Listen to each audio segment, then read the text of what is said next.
This is lecture on Indian Evidence Act. இந்த பதிவு இந்திய சாட்சி சட்டத்தை பற்றிய பதிவாகும். Already we have seen up to chapter 9. இதுவரை 10 அத்தியாயங்கள் பதிவுகள் முடிந்துவிட்டது. 9 அத்தியாயங்கள். So this is the last chapter. இது சாட்சி சட்டத்தின் கடைசி 10வது அத்தியாயம். In this chapter of the examination of witnesses,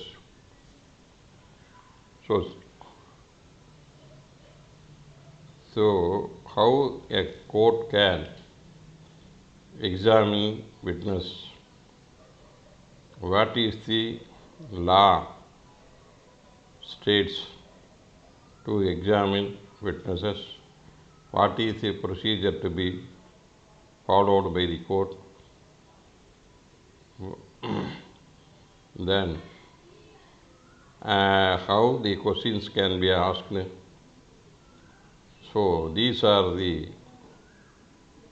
subject matter in this chapter 10. இந்த அத்தியாயம் 10 சாட்சிகளை நீதிமன்றத்தில் விசாரிப்பதை பற்றி இந்த அத்தியாயம் முழுவதும் கோரப்பட்டுள்ளது. இதில் சாட்சிகளை விசாரிக்கும் முறை, சாட்சிகளை எவ்வாறு விசாரிக்க வேண்டும், யார் முதலில் விசாரிக்க வேண்டும், அந்த விசாரணைகளுக்கு பெயர் என்ன, எந்த மாதிரி கேள்விகள் கேட்கப்படலாம், இது போன்ற பல்வேறு சங்கதிகளை சாட்சி விசாரணை செய்யும் பொழுது செய்யப்பட வேண்டிய சாட்சிய சட்டத்தின் நடைமுறைகளை இந்த அத்தியாயத்தில் கடைசி அத்தியாயத்தில் கூறப்பட்டுள்ளது. ஸோ ஒரு சாட்சியை now I am going to start with the class 135 of Indian Evidence Act, order of production. So order of ப்ரொடக்ஷனா யார் முதலில் சாட்சிகளை ஆஜர்படுத்துவது, அண்ட் எக்ஸாமினேஷன் ஆஃப் விட்னஸ், எந்த சாட்சியை முதலில் விசாரிக்க வேண்டும், யார் முதலில் சாட்சியை ஆஜர்படுத்த வேண்டி, சாட்சியை எந்த வரிசைப்படி விசாரிக்க வேண்டும். So the order of production, which witness can be produced and which could who is the party to begin the case, to take the evidence of the witnesses, and which witness can be examined, which order should be followed. That is இந்த 135 எந்த தரப்பினர் முதலில் சாட்சியை ஆஜர்படுத்த வேண்டும், எந்தெந்த சாட்சியை முதலில் விசாரிக்க வேண்டும். இப்போ வாதி ஆஜர்படுத்த வேண்டுமா, பிரதிவாதி ஆஜர்படுத்த வேண்டுமா, அல்லது அரசு தரப்பில் முதலில் ஆஜர்படுத்த வேண்டுமா, எதிர் தரப்பில் சாட்சிகளை ஆஜர்படுத்த வேண்டுமா, அதே போன்று வாதி தரப்பில் எந்த சாட்சியை முதலில் விசாரிக்க வேண்டும், பிரதிவாதி தரப்பில் எந்த சாட்சியை முதலில் விசாரிக்க வேண்டும், அரசு தரப்பில் எந்த சாட்சியை முதலில் விசாரிக்க வேண்டும், எதிர் தரப்பில் எந்த சாட்சியை முதலில் விசாரிக்க வேண்டும். ஆர்டர், வரிசை, யார் முதலில், on which side the evidence should be produced, but by that side which witness should be examined first. That is the order. What is the procedure available? So என்ன நடைமுறைப்படுத்தப்பட வேண்டும் நீதிமன்றத்தால்? First, the order in which witnesses are produced and examined shall be regulated by law and practice for time being relating to civil and criminal procedure respectively. So, if law, civil procedure code or criminal procedure code prescribe a procedure, who is the first party, that is the prosecution or defense, has to examine the witness. And which witness should be examined first by the prosecution or by the defense. Likewise, in criminal civil case, which side the party first produce the witness, first witness whom should be examined. If it is procedure is given in the civil procedure itself to examine either the plaintiff side or the defendant side, then that procedure should be followed. In criminal side, what is the procedure laid down in the CRPC? So, if in absence of any such law, by discretion of the court, if no prescribed mode is not given, then the discretion, it is the power given to court to order who has to produce the witness, which witness to be examined first. So, if order is given in the law itself, there is no problem at all. If no procedure is laid out to examination of witness either on the prosecution or defense, then the court can follow its own procedure on its discretion. It is purely discretion of the court. So, now I am coming to the law. CRPC, so Criminal Procedure Code itself given certain procedure to be followed by various courts. You can see in CRPC, sessions trial, the sessions trial is prescribed. What is the procedure under chapter 28 of CRPC? Trial before the Court of Sessions. So, in a sessions case, how the examination of witness should be taken, by whom it should be taken, that is the procedure given by in the CRPC itself. So, opening of the case for prosecution, trial to be conducted by public prosecutor, discharge and date for production of evidence. Evidence for prosecution. So, in general, the sessions case or trial of foreign case,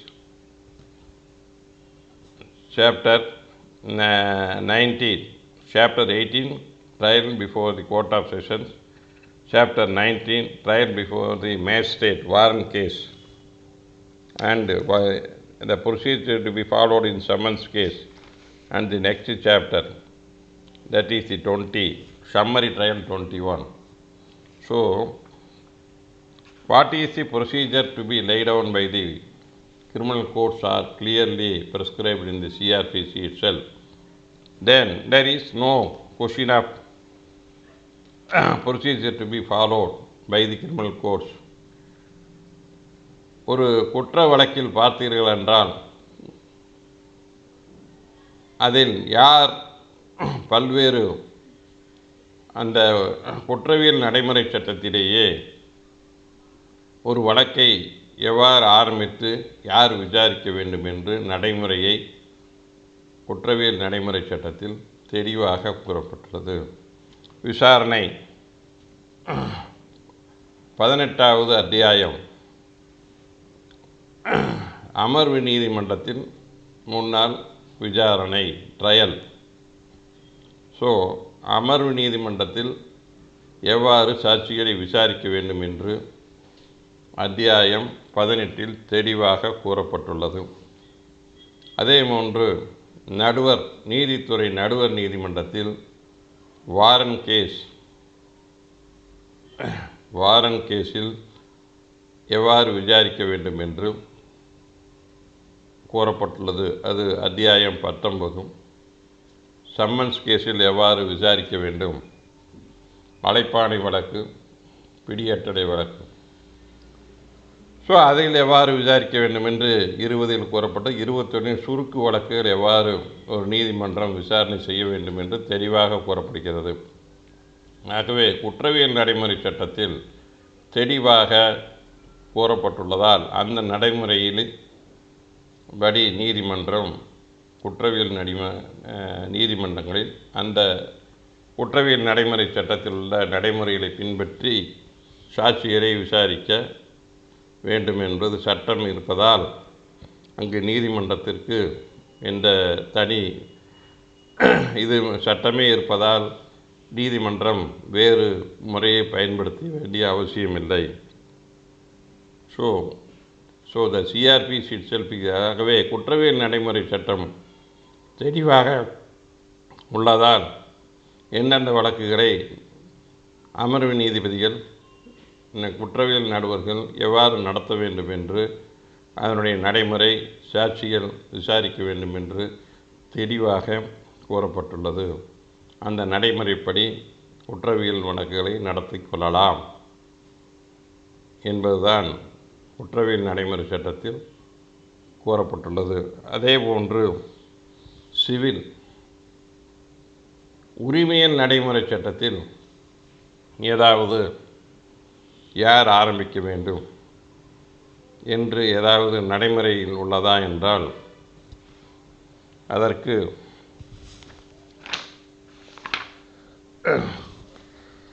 order 18 hearing of suit and examination of fitness. Order 18 prescribe the procedure to be followed by the civil courts. The Order 18, Rule 1, right to begin. The plaintiff has right to begin unless the defendant admits the fact alleged by the defendant contains either in point of law or some additional facts alleged by the defendant. Plaintiff is not entitled to any part relief which he seeks in which the defendant has the right to begin. So the CRPC itself, who has to begin? That is the Order 18, Rule 1, very clearly prescribe the procedure. So generally the plaintiff has to begin, right to begin. So உரிமையியல் நடைமுறை சட்டத்தில் அத்தியாயம் 18 ஒரு வழக்கு நடத்துவது எவ்வாறு என்று தெளிவாக கூறப்பட்டுள்ளது. அதில் விதி 1 யார் முதலில் வழக்கு விசாரணை ஆரம்பிக்க வேண்டும். பொதுவாக வாதிகள்தான் வழக்கை தாக்கல் செய்கிறார்கள். அவருக்கே அதை நிரூபிக்க கடமைப்பட்டவர்கள். அவர்கள்தான் முதலில் விசாரணையை தொடங்க வேண்டும் என்று தெளிவாக கூறப்பட்டுள்ளது. அதேபோல் the plaintiff contained either point of law or some additional fact alleged by the defendant. The plaintiff is not yet entered and which we seek in which the defendant has right to begin. We will discuss in CPC elaborately. But so when the defendant has to begin, that is the order itself. CRPC also prescribed the Order 18 who has to begin, when the plaintiff has to begin, when the defendant has to begin. That is the given. If at all plaintiff right to begin, in a burden of proof lies on the defendant in certain circumstances, the plaintiff can file a petition under the above order. The burden lies on the defendant. He has to begin the case. The court feels that the petition is on merits, it can be allowed. The court can direct the defendant to adduce evidence first. So the order 18 clearly prescribes. So there is no dispute to begin either in civil side or in criminal side. So the order of examination, who has to examine the first, these are the prescribed in the law itself. So if any law is absent, then the court can have discretion and order to how to begin, who has to begin, who has to be examined first. அந்த மாதிரி சட்டம் எதுவும் இல்லை என்றால் நீதிமன்றம் தனது அதிகாரத்தை பயன்படுத்தி யார் முதலில் விசாரிக்க வேண்டும், எந்த சாட்சியை விசாரிக்க வேண்டும் என்று நீதிமன்றம் உத்தரவிட முடியும். One of the citation, Nadubanu Asha versus the Lakshmi Vilas Bank, Palli Volume 2009, 4 MLJ 622 Madras. Examination of an agent. The court has power to permit even the party's agent to be examined later than the examination of on the witnesses on the party's side. So the court has got power to permit even the party's agent to be examined later than examination of the witness. ஒரு சாட்சியை விசாரித்த பின்பு அந்த பார்ட்டியினுடைய power ஏஜெண்டை, அது முழுதான 2 line தான் இருக்குது, விசாரிக்க அனுமதிக்கலாம். ஸோ வேறு சாட்சியை விசாரித்து விட்டு நான் இவரை விசாரிக்கிறேன், அல்லது வாதியை பின்னால் நான் விசாரிக்கிறேன், முதலில் ஒரு வில் வழக்காக இருந்தால் நான் முதலில் அட்டஸ்டாரை விசாரிக்கிறேன் என்று கூட ஒரு மனு தாக்கல் செய்து அது போன்ற ஒரு சூழ்நிலை ஏற்படுமானால் then we can file a petition to court can decide who has to be examined first. It is then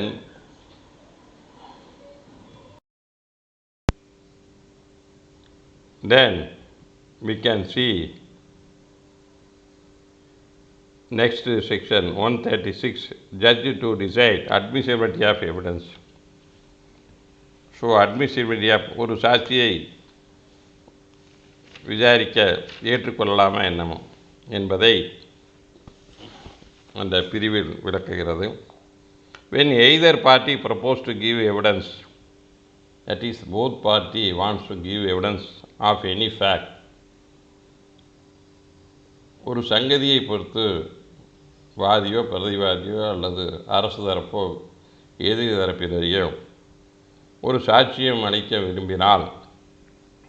விரும்பும்போது judge may ask the party to proposing to give evidence in what manner alleged fact if proved would be relevant. இந்த சாட்சியை விசாரிப்பதன் மூலம் இந்த சங்கதி இந்த வழக்கில் எவ்வாறு தொடர்புடையது. Court may ask the party proposing to give evidence what manner alleged fact, அந்த நீங்கள் எந்த சங்கதியை நிரூபிக்க விரும்புகிறீர்களோ அந்த சங்கதி இந்த வழக்கிற்கு எவ்வாறு பொருந்தும், would be relevant. So if any party wants to propose give evidence on certain facts,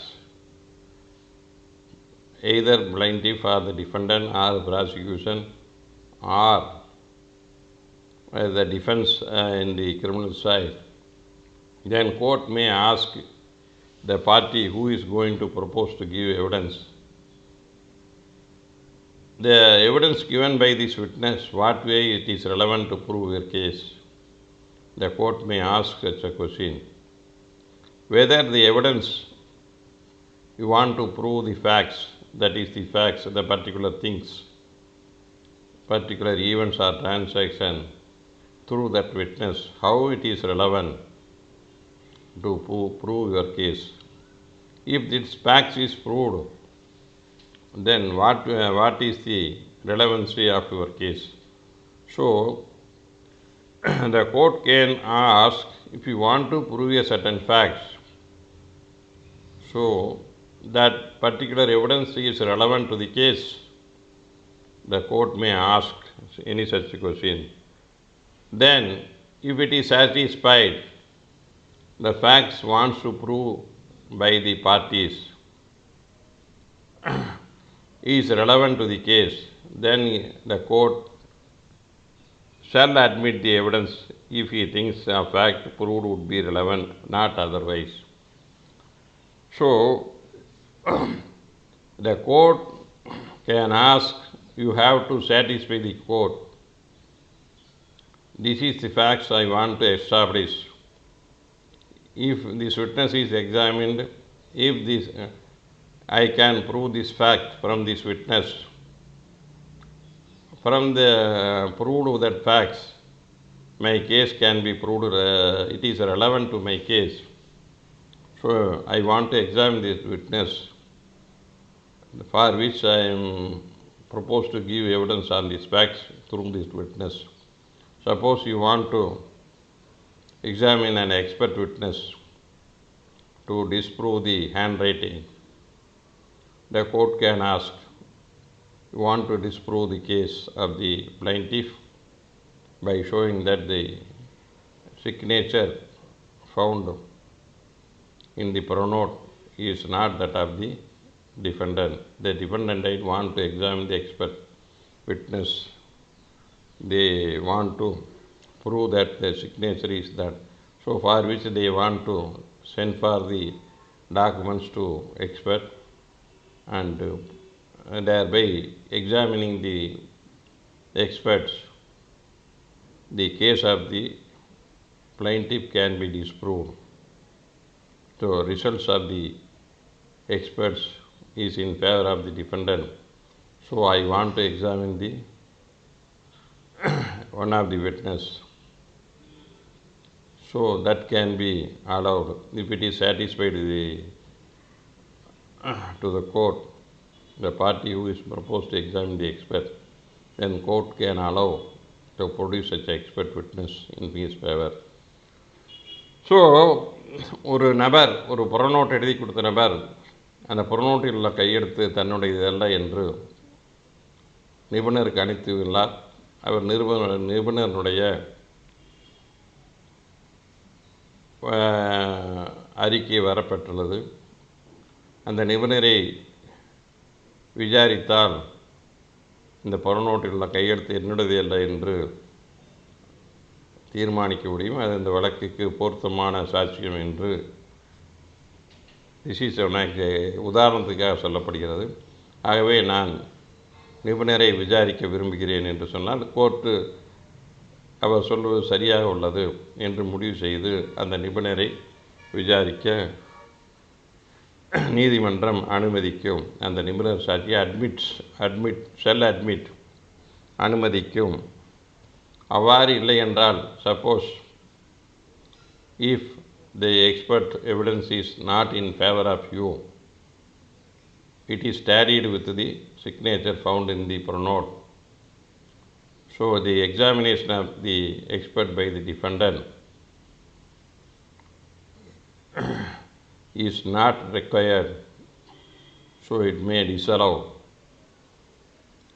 There is no necessity to examine, already the report is confirmed. So it is a drag on the proceedings, so it may, the proposing party, the defendant who is going to examine the expert, can be disallowed by the court. இப்பொழுது ஒரு நிபுணர் அந்த இரண்டு கையெழுத்துகளும் ஒத்துப்போகிறது. ஆகவே நான் நிபுணரை விசாரிக்க வேண்டும் என்று அவர் ஒரு நீதிமன்றத்தில் நான் நிபுணரை விசாரிக்க வேண்டும், ஆல்ரெடி அந்த கையெழுத்து ஒத்துப்போகிறது என்று கூற பின்னிட்டு எதற்காக விசாரிக்கிறீர்கள் என்று நீதிமன்றம் கேட்கலாம்.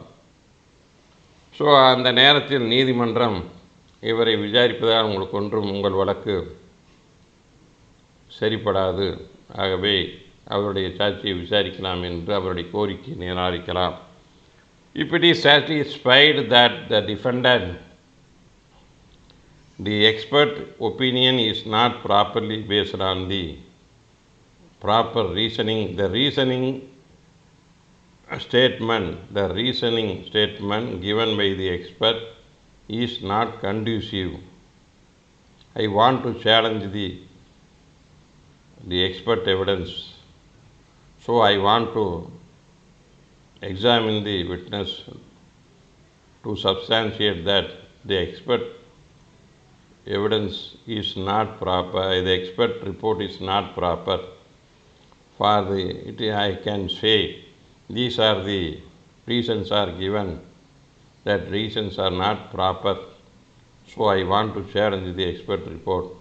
If it is satisfied by the court, then the court can permit him to examine the expert. So ஒரு நிபுணர் கொடுத்த அறிக்கை தவறு, அவர் கொடுத்துள்ள காரணங்கள் அறிக்கையை சட்டப்படி ஏற்றுக்கொள்ளக்கூடியதல்ல.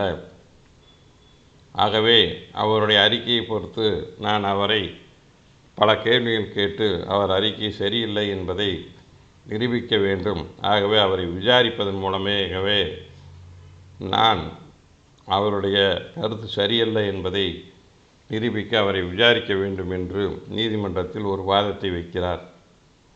அந்த வாதம் ஏற்றுக்கொள்ளக்கூடியதாக இருக்கும் பட்சத்தில் நீதிமன்றம் அந்த நிபுணரை பிரதிவாதி சார்பில் விசாரிக்கவும் அனுமதிக்கலாம். That is the gist of the section. So இந்த பிரிவின் அடிப்படை சாராம்சமாகும். If facts proposed to be proved is one which evidence admissible only upon proof of some other facts. So, there are two facts are there. One fact, if facts proposed to be proved is one which it is admissible only upon proof of some other facts. What is this says? Last mentioned fact must be proved before the evidence is given to the first man. Unless the party undertakes to prove such a fact, the court may be satisfied with such understanding. So one thing should be proved first, then only the admissibility of the other evidence can be taken into account. So if one party, I want to propose in this evidence, I will prove it later, undertaking is given, the court can allow him to first prove the one things, and then the second thing may be proved by later words. So what is, I will give an example. A person wants to prove a dying declaration. So the death of the person should be proved. If the person did not die, then the examination of the person who records the dying declaration is only relevant to cross-examination for purpose of contradiction. That evidence cannot be taken into account. So the dying declaration itself is inadmissible. If person is alive, then the factum of dying declaration, admissibility of the dying declaration cannot be come into existence. Likewise, in a 27 recovery, there is no leading to recovery, then admissibility of the confession itself is in question. Merely after conclusion, a confession was recorded in order to implicate the accused falsely, and then there is no leading to recovery, all the things are already done, then the admissibility of the confession itself is in question. Then there is no necessity to examine the witness. If a person, so likewise, in this case, இதில் ஒரு சங்கதியை முதலில் நிரூபிக்க வேண்டியதை நிரூபித்தால்தான் மற்ற சங்கதியை ஏற்றுக்கொள்ள முடியும் என்ற ஒரு சூழ்நிலை வரும். அவ்வாறு ஒரு மரண வாக்கு மூலம் ஏற்றுக்கொள்ள முடியுமா என்றால் எப்பொழுது ஏற்றுக்கொள்ள முடியும்? அந்த கொடுத்த நபர் இறந்திருக்க வேண்டும். அந்த கொடுத்த நபர் இறந்தார் என்பதை நிரூபிக்கும் பட்சத்திலேயே அந்த மரண வாக்கு மூலம் நீதிமன்றத்தில் ஒரு சாட்சியமாக ஏற்றுக்கொள்ள முடியும். ஆகவே the admissibility of the dying declaration is based on the death of the who has given the statement. If death is not proved, then the admissibility of the dying declaration cannot be taken into account.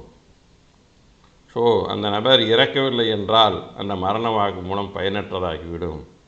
So அந்த இறப்பு என்பதை முதலில் நிரூபித்தால்தான், this is one of the example, some person may die, some of the person may not die. So this is the one of the example. So இறப்பை நிரூபிக்கவில்லை என்றால் மரண வாக்குமூலம் பயனற்றதாகிவிடும். ஆகவே இறப்பை நிரூபித்தால் மட்டுமே, அவர் உயிருடன் இருந்தால் இருக்கிறார் என்றால் அந்த மரண வாக்குமூலம் ஏற்றுக்கொள்ள முடியாது. ஸோ முதலில் நிரூபிக்க வேண்டியது மரணம். அப்பொழுதுதான் மரண வாக்குமூலத்தை ஒரு சாட்சியமாக ஏற்றுக்கொள்ள முடியும். Then if relevancy of alleged facts depends upon alleged facts first proved, judge may discretion either permit first fact to be given before the second fact is proved or required to be given before the evidence. That is the discretion of the magistrate. I will prove the death of the person later. Then the court can permit to examine the party who recorded the dying declaration. So that is the fundamental. So illustration, if a party proved to statement about the relevancy of person alleged to be dead, in which statement under section 32. I have given you the dying declaration, or in some civil case a statement is given by, according to section 32, a dead person statement can be admitted in civil proceedings also. So that is the section 32 of India. Not only dying declaration, a statement of a dead person can be admitted in civil proceedings, and already I have discussed you can go through section 32 of my lecture. So the death of that person is not proved first in the civil side. So they have to produce that statement given by that person died. A death certificate should be produced before the court. Then only the statement given by that person can be admitted in civil case. So if death is proved without proving the death, the statement given by one person cannot be admitted in civil side. That is the example. So ஒரு 32 மரண வாக்குமூலங்களை தவிர சில வாக்குமூலங்கள் இறந்த நபரின் வாக்குமூலங்களை எடுத்துக்கொள்ளலாம். அது civil வழக்குகளோட பொருந்துவனவாக இருந்தால் எடுத்துக்கொள்ளலாம் என்று 32 பல்வேறு சூழ்நிலையில் கூறப்பட்டுள்ளது. அப்படி இறந்து போனவர் இவ்வாறு ஒரு ஆவணம் எழுதி வைத்து சென்றுள்ளார்.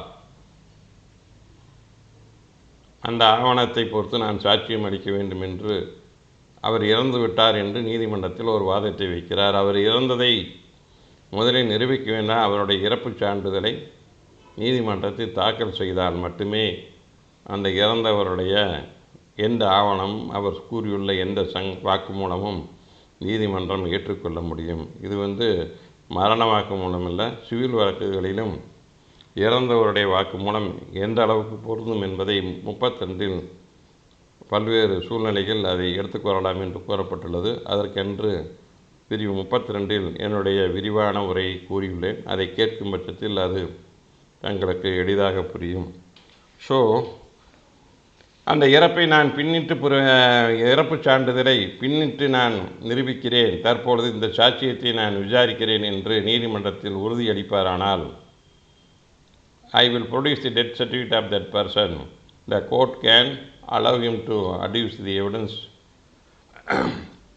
and later on the strength of the undertaking he may prove the death of that person. Then only the statement of that person is admissible. இப்பொழுது அந்த இறப்பை பொறுத்து நான் பின்னிட்டு நிரூபிக்கிறேன், தற்பொழுது இந்த சாட்சியத்தின் மூலம் அவருடைய வாக்குமூலத்தை நான் நிரூபிக்க விரும்பினேன். அவர் இறந்து விட்டார் என்பதை நான் அடுத்த சாட்சிகளை ஆஜர்படுத்தி நான் நிரூபிக்கிறேன் என்று நீதிமன்றத்தில் உறுதிமொழி அளித்தால், அந்த உறுதிமொழி அடிப்படையில் நீதிமன்றம் அந்த சாட்சியை விசாரித்து அந்த சங்கதியை நிரூபிக்கலாம். ஆனால் பின்னிட்டு அந்த நபர் இறந்து விட்டார் என்பதை அவர் கொடுத்த உறுதிமொழியின் அடிப்படையில் நிரூபிக்க வேண்டியால் இவருடைய சாட்சியத்தை நீதிமன்றம் ஏற்றுக்கொள்ளாது 32 படி. ஆகவே தட் இஸ் தி ஒரு நீதிமன்றத்தில் ஒரு சாட்சியை ஏற்றுக்கொள்ளலாமா என்று நீதிமன்றம் தான் முடிவு செய்ய வேண்டும். அதை எவ்வாறு நிரூபிக்கப்பட வேண்டும், ஒரு சாட்சியத்தை யாரை விசாரித்து எதை நிரூபிக்க வேண்டும் என்பதை நீதிமன்றத்தை நீங்கள் இந்த சாட்சியை விசாரிப்பதன் மூலம் நான் இந்த சங்கதியை நிரூபிக்கிறேன் என்று நீதிமன்றத்தை திருப்திப்படுத்தினால் அதை பொறுத்து நீதிமன்றம் அவருக்கு அனுமதி அளிக்கலாம் என்பதுதான் பிரிவு 136. So the court can permit a person to examine to prove a particular facts, whether the evidence is admissible and whether it is relevant to the case. It is a discretion of the court. You have to satisfy the court, but what is the relevancy of the facts you are going to prove with the case. If it is not relevant, court may refuse to give adduce evidence to the particular facts. So you have to satisfy the relevancy of the facts which is to be proposed to be proved. So எந்த சாட்சியத்தை நீங்கள் நிரூபிக்க வேண்டுங்களோ அது வழக்கின் எவ்விதத்தில் பொருந்தும் என்பதை நீதிமன்றத்தை நீங்கள் ஏற்றுக்கொள்ளும் வகையில் கூறினால் மட்டுமே நீதிமன்றம் அந்த சாட்சியை ஏற்றுக்கொள்ளலாம் என்பதுதான் பிரிவு 136. அடுத்தது examination in chief. What is meant by chief examination? That is the definition. So the examination in chief, the definition given in the 137 itself. So the examination of a witness by party who has called him shall be called as his chief in examination. Examination in chief means the party who calls a person as a witness should examine the first. That is, that examination is called examination in chief. So a party to the proceeding proposed a person to examine him. He must examine that witness first. That examination called examination in chief. ஒரு வழக்கில் ஒரு சாட்சியை நீங்கள் யார் விசாரிக்க விரும்புகிறீர்களோ அந்த சாட்சியை நீங்கள் முதலில் விசாரிக்க வேண்டும். அவ்வாறு நீங்கள் முதலில் விசாரித்து பதிவு செய்யப்படுவதற்கு பேர் முதல் விசாரணை என்று வரையறை செய்யப்பட்டுள்ளது. ஸோ முதல் விசாரணை என்றால் என்ன என்பதுதான் 137 first. It is cross examination. The examination of witness by adverse parties are called as cross examination. So once you examine the witness in chief, then the adverse party can examine that party. That is called cross examination. Once you have taken chief examination of a witness, the adverse party can examine that witness. That examination is called cross examination. So எந்த நபர் எந்த வழக்கின் தரப்பினர் ஒரு சாட்சியை முதல் விசாரணை செய்கிறாரோ அந்த நபரை எதிர்த்தரப்பினர் விசாரணை செய்வதற்கு பெயர் குறுக்கு விசாரணை என்று வரையறை செய்யப்பட்டுள்ளது. தட் இஸ் தி குறுக்கு விசாரணை. 137 குறுக்கு விசாரணை என்றால் என்ன என்று வரையறை செய்யப்பட்டுள்ளது. அடுத்தது reexamination. What is mean by reexamination? The examination of witness subsequent to the cross examination by the party who called him shall be called his examination is re-examination. So once chief is taken and adverse party examine the witness, that is called cross examination. After that, the person who proposed the witness can examine the witness after the cross examination is called re-examination. So what is meant chief examination? What is meant cross examination? What is meant by re-examination? That is defined under section 137 of Indian Evidence Act. So மறு விசாரணை என்றால் என்ன? முதல் விசாரணை முடித்து குறுக்கு விசாரணை முடித்து அந்த சாட்சியை ஆஜர்படுத்திய முதல் விசாரணை எடுத்த நபரே மீண்டும் குறுக்கு விசாரணை முடிந்த பின்பு விசாரிப்பதற்கு பெயர் மறு விசாரணை என்று பெயர். That is called reexamination. So முதல் விசாரணை, குறுக்கு விசாரணை, மறு விசாரணை என்பதை பற்றி வரையறை பிரிவு சட்டப்பிரிவு 137 கூறப்பட்டுள்ளது. So this is the evidence, meaning it includes all statements which permits are required to be made before it in relation to the matter fact under inquiry. So evidence includes chief examination, cross examination, re-examination. So it includes all statements which permits the court required to be made before it. So evidence means it includes cross-examination and re-examination. So all together should be considered as evidence. Mere chief examination is not evidence, and cross-examination itself is not evidence, and re-examination itself is not evidence. They are all together and considered by the court. That is called evidence of a person. So ஒரு நபரின் சாட்சியம் என்பது என்னவென்றால் அவரை முதல் விசாரணை, குறுக்கு விசாரணை, மறு விசாரணை மூன்றும் சேர்ந்தது தான் சாட்சியம் என்று எடுத்துக்கொள்ள முடியும். So then order of the examination, then section 138. So which examination should be first? Witness first examined in chief. So first chief examination should be taken.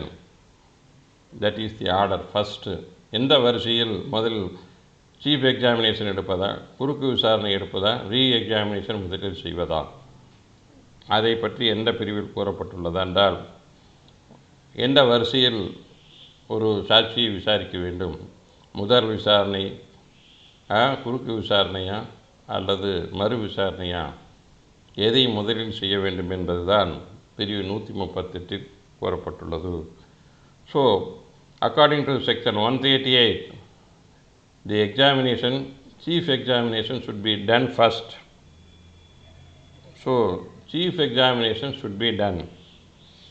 Then if adverse party so desires cross-examine, if adverse party wanted to cross-examine, that if he can say no cross, then re-examination. So if then calling a re-examined, then the party calling so desires re-examined. So if a person first examination should be done, chief examination should be taken. Then if after giving the chief examination, the adverse party can examine the witness, that is called cross-examination. If he wants to cross-examine the witness, certain in criminal case or civil case, you can say no cross. If no incriminating evidence is given by the prosecution within the chief itself, if it is a hearsay witness, you need not cross-examine and that witness, you can say no. There is no necessity to cross-examination. So that is, if you want to cross-examination, you can examine. If any adverse evidence is given in the chief, then only you can cross-examine. Otherwise, you need not examine that witness, you can say no cross. If after the cross-examination there is no need to re-examination, then the court, if it is satisfied, re-examination should be done. When it is, that is the discussed in the latter part. So examination, cross-examination related to the relevant facts. So examination, முதல் விசாரணை, குறுக்கு விசாரணை என்பது வழக்கிற்கு தொடர்புடைய சங்கதியை மட்டும் கேட்க வேண்டும். So you should but cross-examination need not be confined to the fact which is witness testified on his chief. But what is the evidence, what is the chief has given? You need not cross-examine only with regard to evidence adduced in the chief. You can examine other aspects. So what is the evidence given in chief? Other than the chief, whether you are permitted to cross-examine in any other aspect. If it is relevant, then you can examine that witness in other facts. It need not be confined to only chief. So the proposed party who is examined as a witness cannot curtail the cross-examination. This is not, I have not given any evidence in the chief. They are asking this question. It is irrelevant. That objection cannot be raised. So ஒரு நபர் விசாரிக்கும் பொழுது முதல் விசாரணையும் குறுக்கு விசாரணையும் அந்த வழக்கின் தொடர்புடைய சங்கதியை மட்டும் இருக்க வேண்டும். அந்த தொடர்பு இல்லாத எங்கேயோ நீங்கள் நேற்று காஃபி சாப்பிட்டீங்களா டீ சாப்பிட்டீங்களான்னு யூ கேனாட் ஆஸ்க். அதுக்கு ஏதாச்சும் ஒரு ரிலவன்ஸ் இருந்தால் கேட்கலாம். Suppose an undigested food particles found in the deceased in a murder case. An eyewitness says, or a witness accompanying the deceased, whether you have taken food previous to death of that party. If he admits, we have food, and if we don't have any food, and that part, if any undigested food particle is found in the stomach of the deceased, as per the post-mortem report, you can ask that witness and இறந்து போனவர் whether he had taken any food prior to his death. If he says no food was taken by him, then that evidence shatters the evidence of that witness, one of the point to be raised. So ஒரு வழக்கில் ஒருவர் ஒரு கண்ணுற்ற சாட்சி அல்லது அவருடைய சொந்தக்காரர், நான் காலையிலிருந்தே அவருடன் இருந்தேன், 7 மணியிலிருந்து 9 வரை இருந்திருந்தேன், 9 மணிக்கு இந்த நபர் அவரை அடித்து கொன்று விட்டார் என்று ஒரு சாட்சியம் அளிக்கிறார். ஆனால் அந்த இறந்து போனவருடைய நபர் வயிற்றில் செரிக்கப்படாத உணவுகள் இருந்ததாக மருத்துவ அறிக்கை இருக்கிறது. அவ்வாறு மருத்துவ அறிக்கை இருக்கிறது. அந்த சாட்சி கேட்குற காலையிலேருந்து 7 மணிலேருந்து 9 மணி வரைக்கும் அவர் எதாவது சாப்பிட்டாரா, முந்தின நாள் சாப்பிட்டதோடு சரி, அது சாப்பிட்லையான்னு கேட்குறாரு. அவர் இல்லை அப்படிங்கிறாரு. சாப்பிடவில்லை, அவர் சாகிறதுக்கு முன்னால் எந்த உணவும் எடுத்துக்கல அப்படிங்கிறாரு. ஸோ அந்த டாக்டர் எவிடன்ஸ் பிரகாரம் அவர் உணவில் சாப்பிட்ருக்கிறார், அந்த செரிக்காத உணவு இருந்துள்ளது. ஆனால் இவருடைய கூட இருந்த சாட்சி அவர் எதுவும் சாப்பிடவில்லை என்கிறார். ஸோ அவர் அந்த வழக்கில் அவர் கூட இருந்தார் என்பது ஒரு சந்தேகத்தை எழுப்புகிறது. அவர் வெட்டினாரா குத்தினாரா அதை மட்டும் கேட்காமல், இது வழக்குக்கு சம்பந்தமுடைய சங்கதி என்பதால் அதை நிரூபிக்க அவர் கூட இருந்தார் என்பது பொய் என்பதை நிரூபிக்க வேண்டுமென்றால் அவரை அது சம்பந்தமாக கேள்வி கேட்கப்படுகிறது. So that is need not be confine. முதல் விசாரணையை ஒட்டியே குறுக்கு விசாரணை அமைய வேண்டியதில்லை. That is the main. So confine to the facts. So direction of reexamination. when a witness can be re-examined. So chief and cross and the re-examination, when can be done?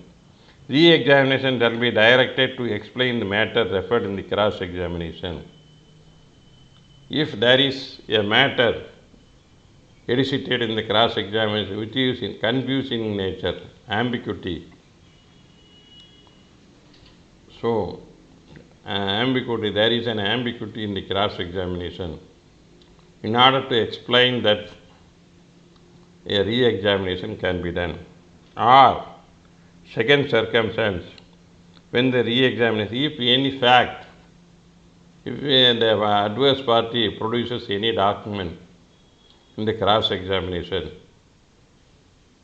and in order to explain the document, a re-examination can be allowed. A new fact, suppose a cross-examination in a document is marked by the adverse party. Then, in order to explain that document, re-examination can be done. So, மறு விசாரணை என்பது ஒரு குறுக்கு விசாரணையில் புரியாதபடி ஒரு சாட்சி சில வார்த்தை பதிலை அளித்திருந்தால் அதை விளக்கும் வகையில் மறு விசாரணை செய்யலாம். அதே போன்று ஒரு புதிய சங்கதியை குறுக்கு விசாரணையில்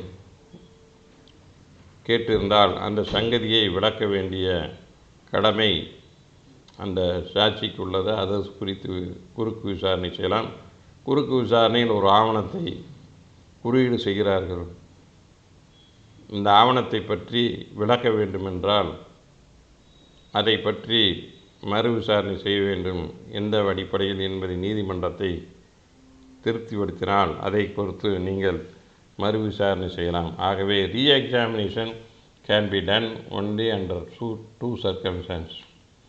One is to explain the ambiguity and another one is any new fact is introduced in the cross-examination. So, re-examination can be done under two circumstances. இரண்டு சூழ்நிலையில் மட்டுமே மறு விசாரணை செய்ய வேண்டும்.